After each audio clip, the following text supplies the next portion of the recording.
నమస్తే, welcome to #you. నేను మీ రాజేష్. ప్రశాంత్ కిషోర్ ఎవరైతే ఉన్నారో ఈయన సీనియర్ ఎన్నికల వ్యూహకర్త, స్ట్రాటజిస్టు, బీహార్లో పార్టీ పెట్టి ఇప్పుడు పెద్ద ఎత్తున రాజకీయం చేస్తున్నటువంటి ఒక పొలిటీషియన్గా మనం చెప్పుకోవచ్చు. కానీ ఒకప్పుడు వ్యూహకర్తగా ఉన్నప్పుడు చాలా పార్టీల గెలుపులో కీలకంగా వ్యవహరించినటువంటి వ్యక్తి ప్రశాంత్ కిషోర్. ఒకవైపు జగన్ గెలుపులో కానీ, కేసీఆర్ గెలుపులో కానీ, ఇట్లా చాలా రాష్ట్రాల్లో చాలా నేతలు, ఒకానొక సందర్భంలో మోదీని గెలిపించినటువంటి వ్యక్తి కూడా ఆయన వ్యూహాలే ఖచ్చితంగా మోదీని కూడా గెలిపించాయని చెప్పుకోవాలి.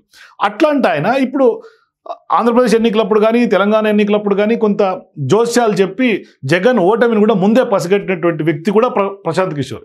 మరి ఇట్లాంటి సందర్భాల్లో ఇప్పుడు బీహార్ సీఎం నితీష్ కుమార్ మాజీ సీఎం అవుతారని ఎన్నికల వ్యూహకర్త, బీహార్లో జన్ సూరజ్ పేరుతో పార్టీ పెట్టినటువంటి ప్రశాంత్ కిషోర్ జోస్యం చెప్పారు.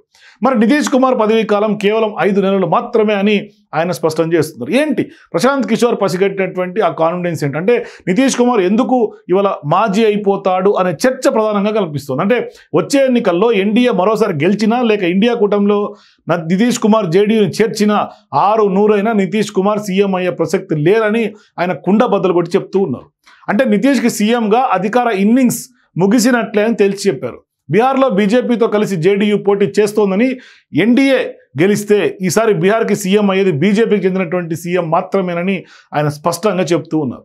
అంటే బీజేపీ ఈసారి ఛాన్స్ని ఎట్టి పరిస్థితుల్లోనూ వదులుకోదని ఆయన అంటూ ఉన్నారు. మరి నితీష్ కుమార్ని పక్కన పెట్టి మరి ముఖ్యమంత్రి పీఠాన్ని బీజేపీ అందుకుంటుందని ఆయన అంటున్నారు.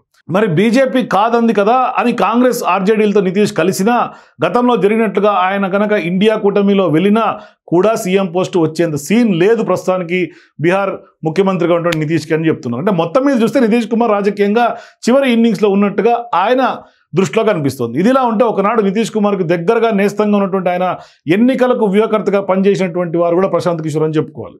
అంతేకాదు జేడీయూలో కీలక పదవులు అందుకున్నటువంటి వారు, నితీష్తో మంచి స్నేహాన్ని కొనసాగించినటువంటి పీకే తర్వాత కాలంలో ఆయనతో తీవ్రంగా విభేదిస్తున్నారు. నితీష్ కుమార్ మానసికంగా, శారీరకంగా బాగా అలసిపోయారని ఈ మధ్య హాట్ కామెంట్స్ కూడా చేసినటువంటి పీకే సమయం వచ్చినప్పుడల్లా నితీష్ రాజకీయాన్ని పట్టుకొని ఆయన తీవ్ర స్థాయిలో విమర్శలు చేస్తూ ఎద్దేవా చేస్తూ ముందుకెళ్తున్నారు. మరి నితీష్ కుమార్ 2 దశాబ్దాల పాటు ముఖ్యమంత్రిగా బీహార్కి పనిచేశారు. అవినీతి మరక అంటని నేతగా ఉన్నారు. ఆయన లాంగ్ ఇన్నింగ్స్ని ఇప్పట్లో బీహార్లో మరో నేత కొట్టడం అనేది అసాధ్యమని కూడా చెప్పాలి. అలాంటి నితీష్ని ఇవాళ ఖచ్చితంగా పీకే ఈ విధంగా వ్యాఖ్యలు చేయడం కొంత దేశవ్యాప్తంగా చర్చ జరుగుతుంది. అలాంటి నితీష్ని దింపేయాలని సహజంగానే ఇండియా కూటమి చూస్తోంది. ఇక బీజేపీ మిత్రుడుగా ఉన్న బీహార్ పీఠం మీద కమలం పార్టీ గురిపెట్టినట్టుగా కనిపిస్తోంది. దీంతో ఇప్పుడు ఆయనకు సీఎం పదవి విషయంలో సందేహాలు ఉండనే ఉన్నాయి. ఇప్పుడు పీకే రూపంలో మరో ప్రత్యర్థి ఆయనకి కొంత అవతరించారు బీహార్లో అని చెప్పుకోవచ్చు. మొత్తానికి ఇవన్నీ తట్టుకొని నితీష్ ఖచ్చితంగా బీహార్కు 2025 చివరిలో జరిగే బీహార్ ఎన్నికల్లో మరోసారి సీఎం అవుతారా అన్నది మాత్రం చూడాల్సి ఉంది.